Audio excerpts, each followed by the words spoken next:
right. How's it going? Good. Good. It's been a while. It has been. Yeah. So I'm excited today. We are talking about marriage and the steps to successful marriage. Yes. So we're going to start a series of discussing topics that promote healthy marriages. So the reason this topic is so relevant, you've been married 29 years. Yep. I have just recently got married. So I'm learning some new things and seeing some new things. So I thought this would be a good topic where you could give a lot of advice and we could discuss some of the things I'm seeing and going through that we really can talk about. And I think why it's so relevant for man versus 50 and men that get older is because I think communication and wanting a successful marriage, sometimes it's tough. I can see where complacency comes into this.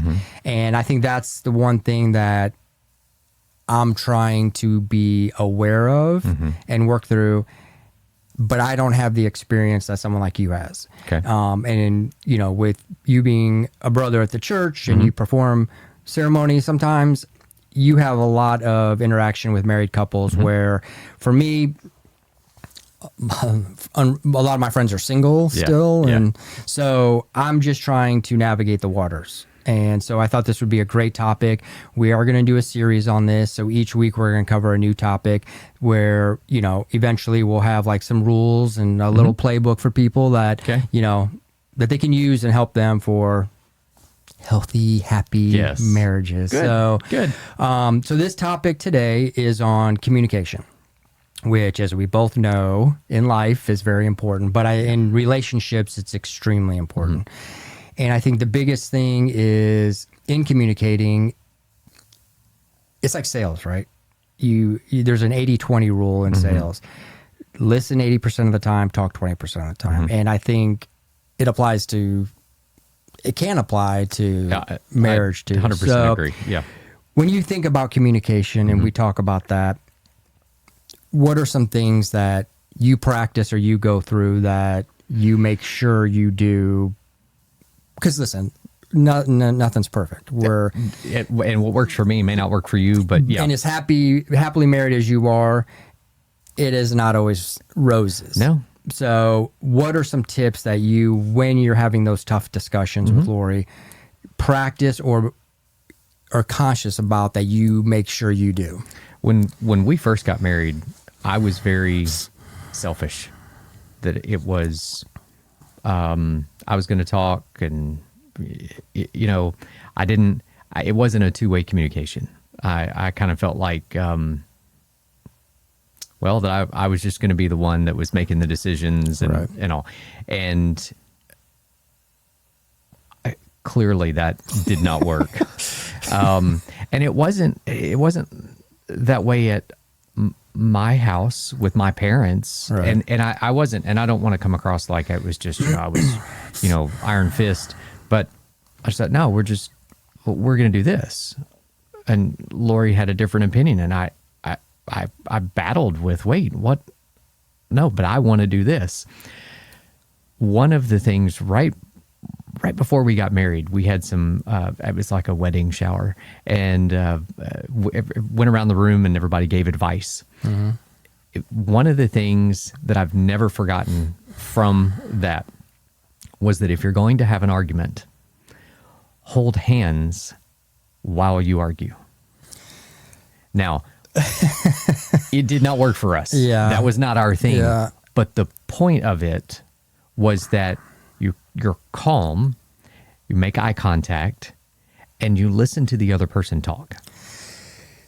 That sounds great in theory. Again, it did not work for us. The holding hands, I'm animated, obviously. Here are my hands. Right. I'm very animated, so I need to move and talk and display with my hands what my emotions are.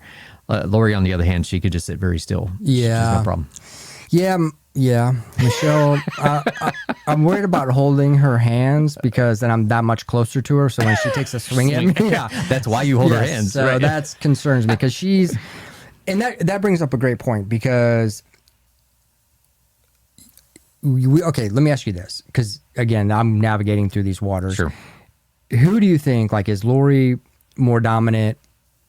I mean, like, headstrong. Are you more headstrong? Oh, me. Okay. Yeah. And so when you're arguing, because you're probably more A-type personality, and she's, you know, a little bit more laid back and chill. Very. So, so you have to use a certain probably communication style that's probably a little bit different than I have to use, because I have an A personality and an A personality, which can be a lot. Yeah.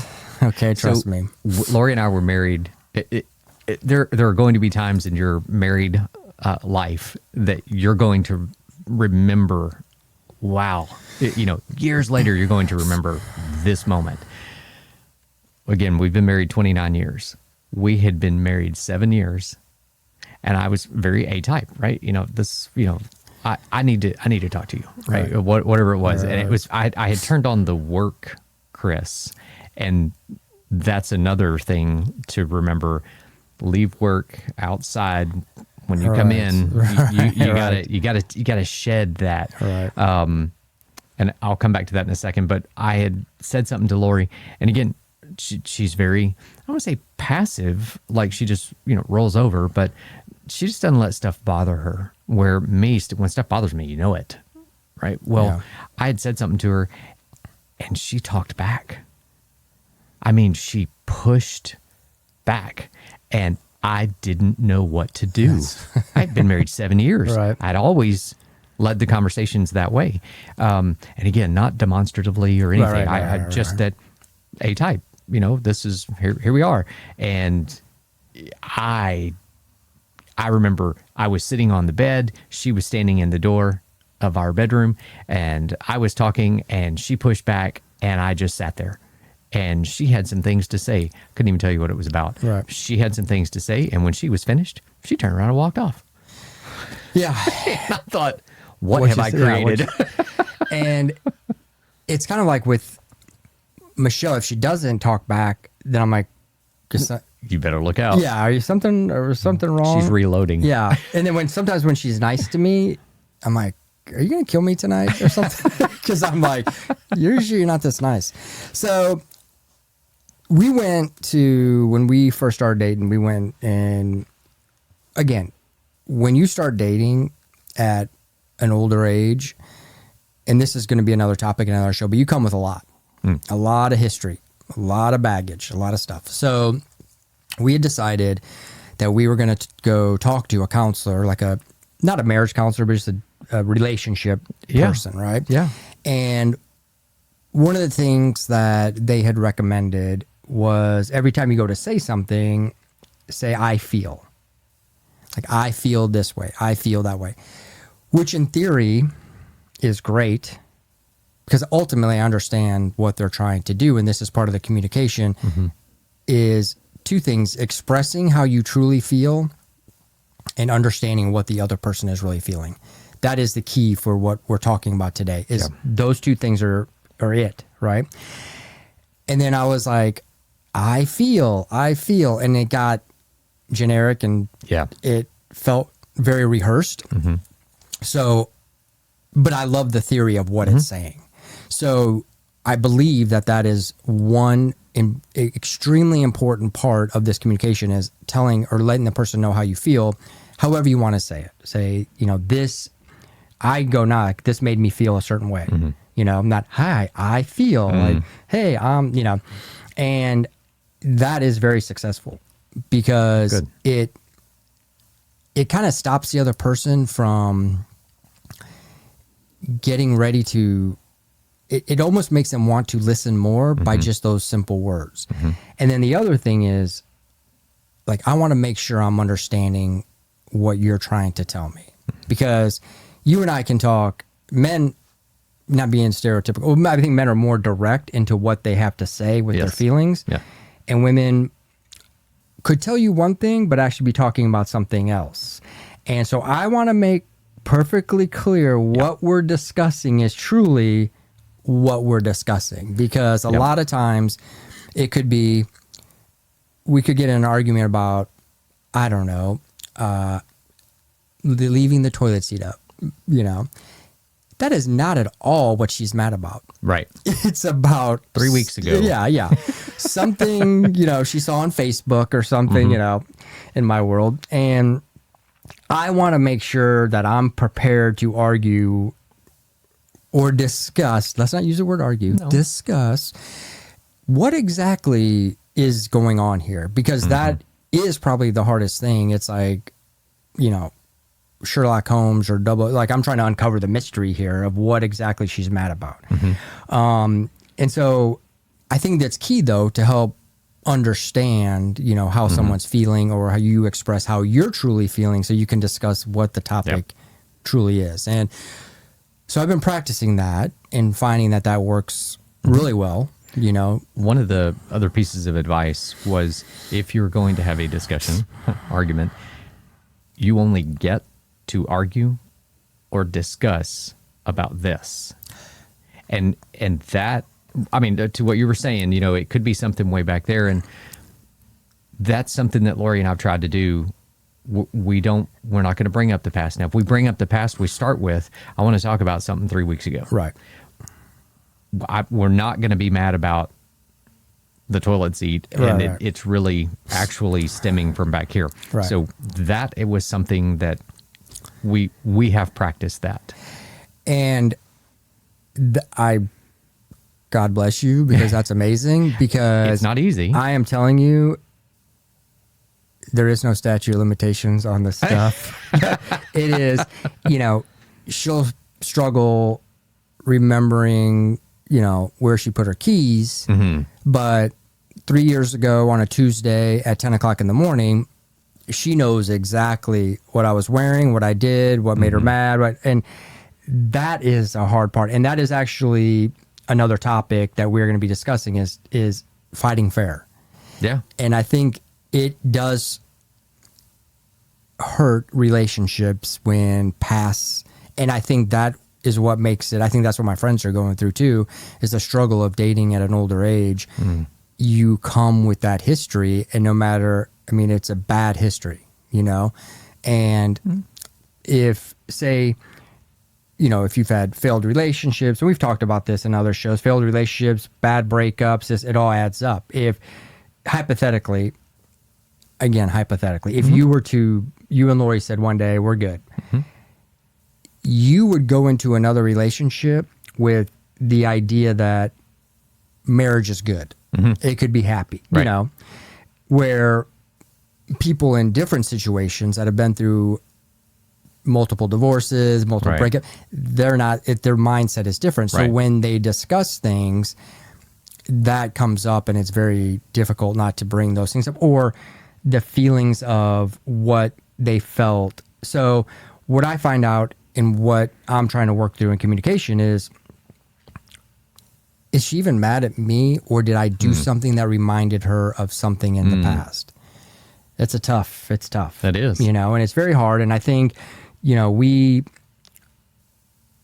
need help figuring that out too, because it is, that communication is so difficult when I don't know what demons I'm fighting, or even my own demons, and demons too. And one thing I've learned as I've gotten older, and like your feedback on this, is, are there things that Lori does that make her feel insecure, or that you do to make her feel insecure? And I think in this world we live in now, with everything being so visual and in our face on Instagram and Facebook and all this, I'm very aware and trying to get aware of things that might make her feel insecure. And I think that's a big, and vice versa too, because,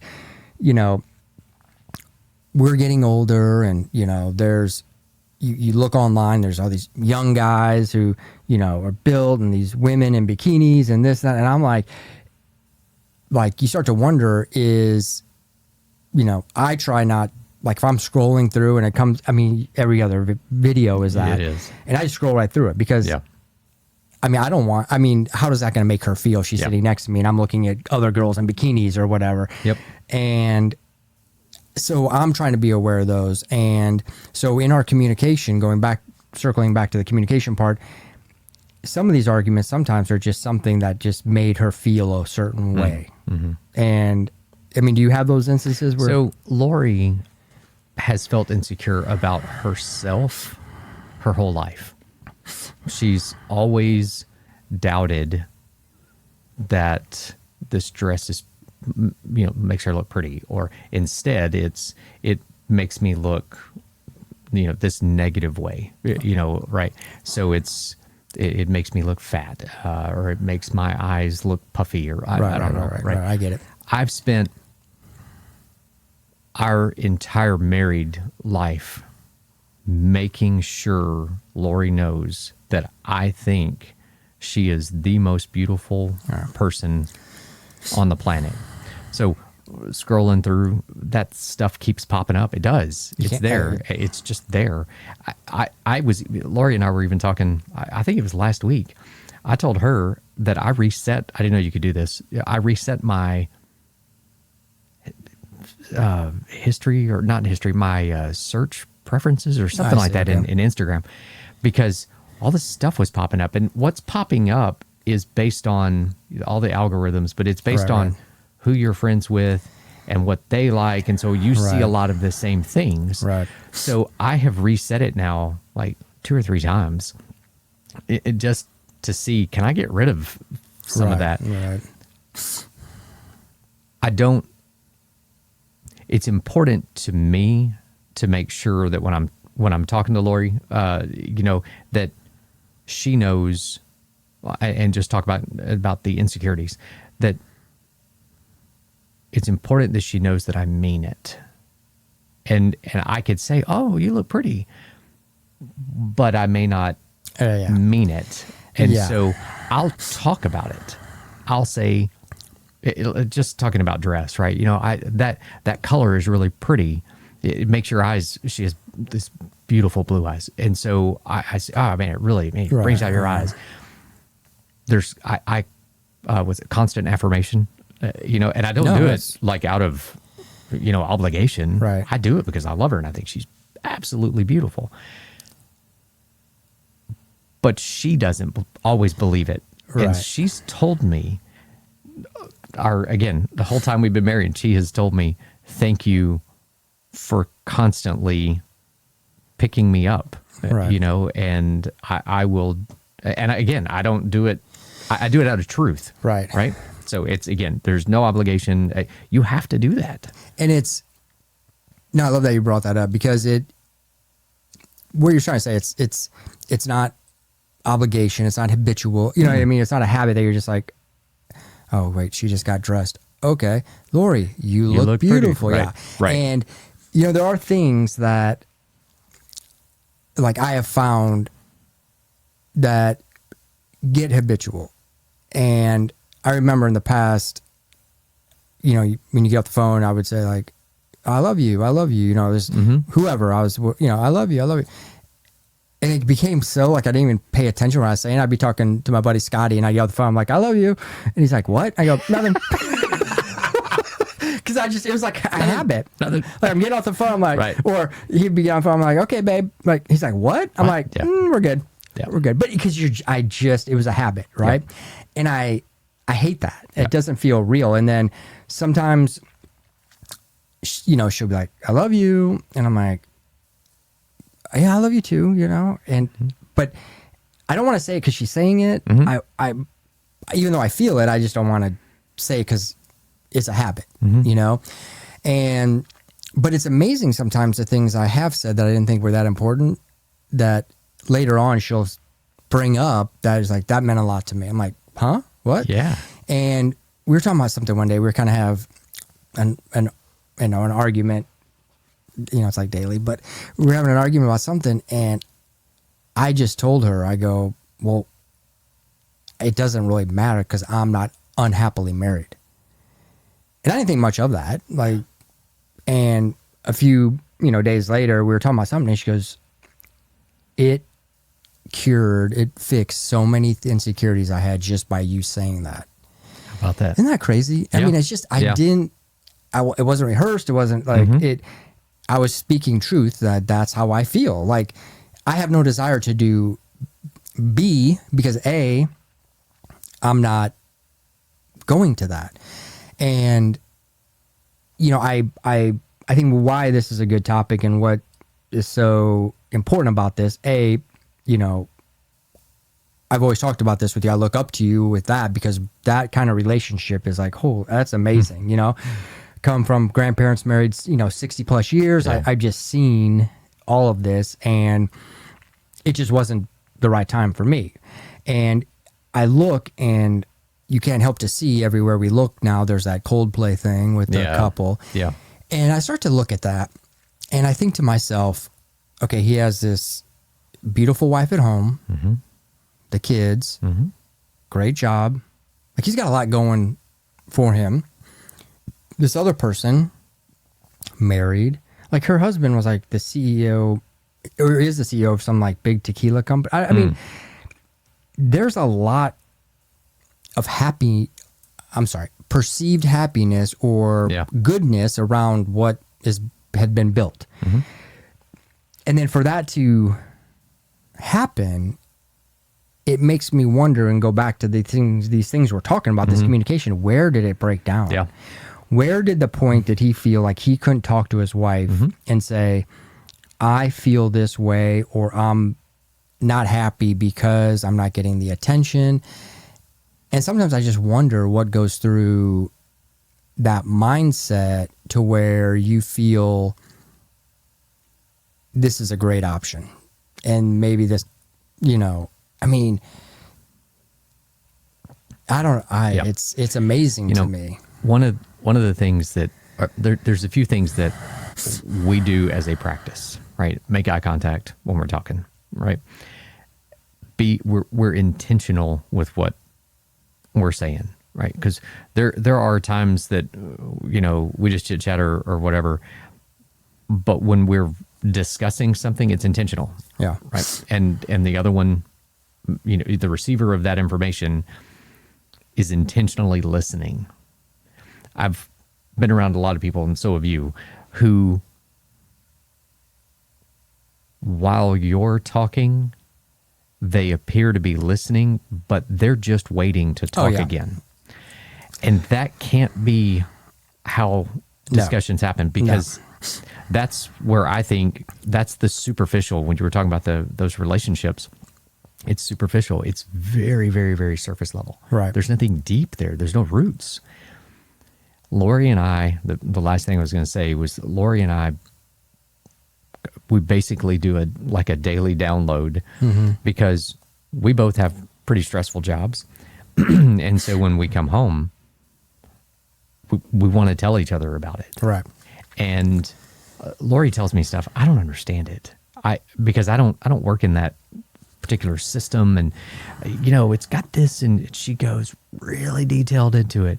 I do the same thing when I'm talking about stuff. She didn't have any idea about some of this stuff, but she listens. And so one of the things that I found was very helpful was to, in order to show that you're listening, and again, you got to listen, is to ask questions. So there's something, I don't know anything about the system that she's working at, but I'm going to ask a question, not how did that make you feel, but you know, I'll ask something relevant, like, well, what did that guy do, or what did this lady do, and well, when that happened, so why is, and I'll even sometimes go, why is this a bad thing? It sounds bad, right? I don't understand why it's bad. Oh, okay, well, and so she gets her download, I get my download, and our evening is good.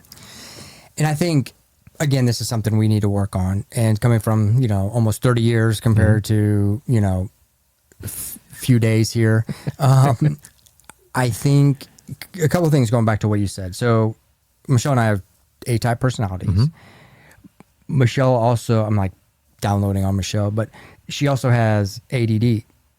So a lot of times I have to adjust my communication because I know if I say something that gets her blood a little going, she wants to hurry up and think and talk about what she's feeling, because if she doesn't, she'll forget it. Yep.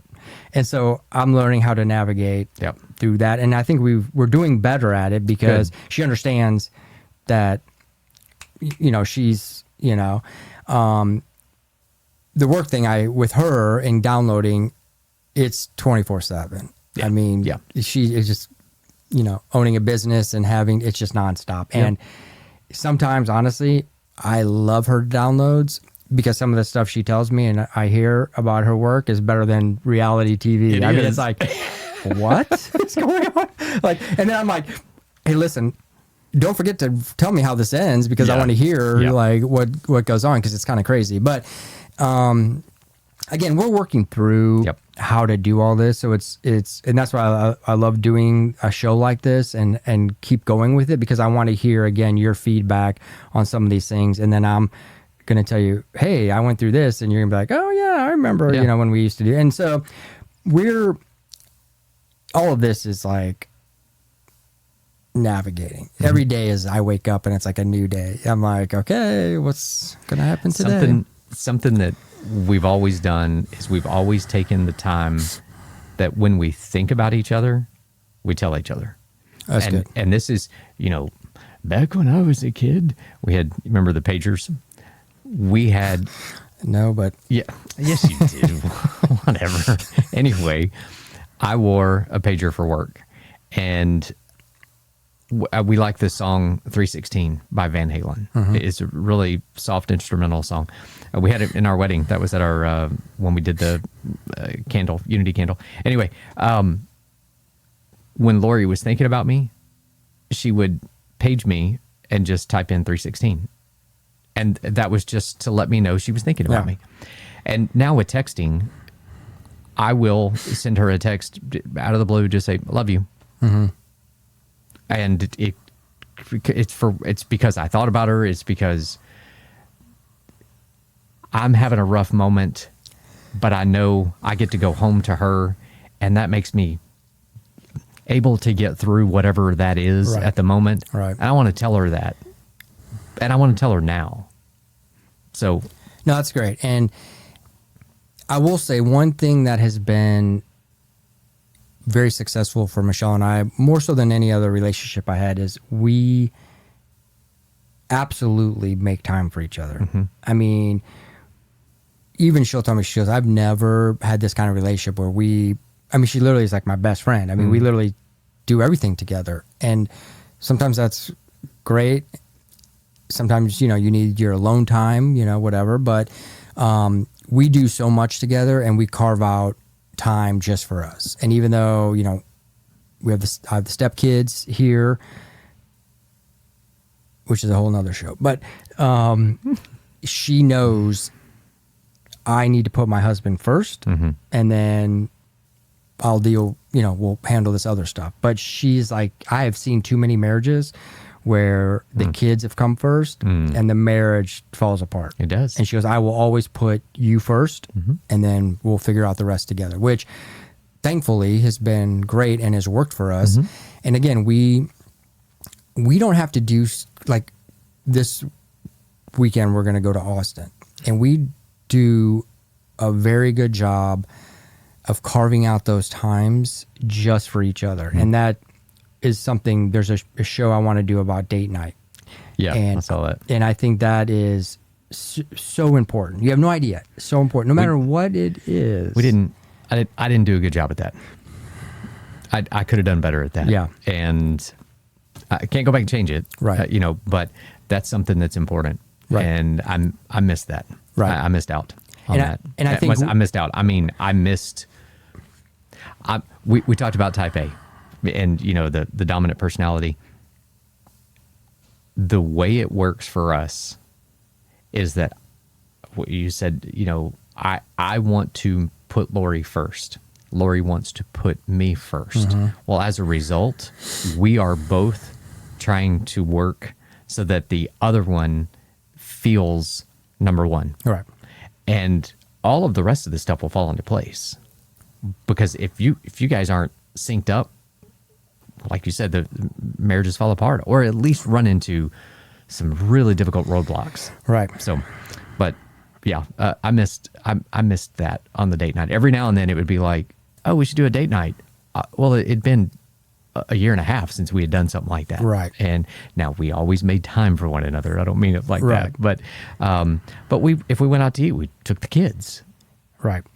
We loved being around our kids. We didn't not care about one another. It's just the way it worked for us. Right. So that when we did do a date night, it really was special, you know. And that's, again, we'll get into this more, but that is one no, thing. I'm switching gears. It's Sorry. okay, but it goes back to communication, Yeah. and it does not have to be a huge ordeal. Nope. Which you get this thing in your mind. Oh God, okay, I'm coming home from work. I'm tired. What do we? And what's funny, and I'm sure you're like this too. As long as she comes home and she wants to do date night alone. She wants to just get dressed up and just go somewhere. We could go to Grimaldi's Pizza and she doesn't care. She just wants to go out. Time with you. And Yep. time alone, Yep. away from here. And being married, you can get very complacent with that kind of stuff or feel tired. And the thing is with me, once I step foot out the door, I'm fine. It's just getting me out the Get door. out the door. Yep. And that's, I'm such a homebody, and then we're getting Yep. older too. But I'm great going out, just get me out the door and we're fine, So, Same. and we've been doing this thing where we've been trying, again, we're going into another show, but as far as date, I like going to movies again.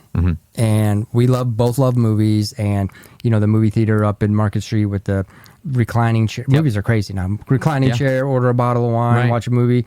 And we're like, that is like amazing for us. And it's something so simple. Yeah. It doesn't have to be this elaborate, Nope. We're going to, a steakhouse and we're doing this. It's just they want to go out. Flowers and Yeah. a card and no, just go. It's amazing. We overcomplicate it, and it's just so simple. So anyway, so let's wrap this up. And basically what we're saying is, one of the steps that you figured out, that I'm figuring out in a successful marriage, is communicating and making sure the other person truly understands what's bothering you, what's upsetting you, and talking about it, because keeping it inside eventually you'll burst and it'll be bad. So constant lines of communication, and not feeling shy or insecure about telling the person how you're really feeling, because sometimes they're like, I had no idea that made you feel that way. Yep. And just getting that out on the open and getting that on the table and discussing it can lead to very, successful, a very successful marriage, Sure. and I'm finding that out now. Yep. You've experienced it, and you've adjusted and had many Constantly. years of Yep. figuring that out. So number one, communication There you is go. very important. So that is our first topic There it is. to discuss, and we will get to the other ones in the future shows. Sounds good. All right, man.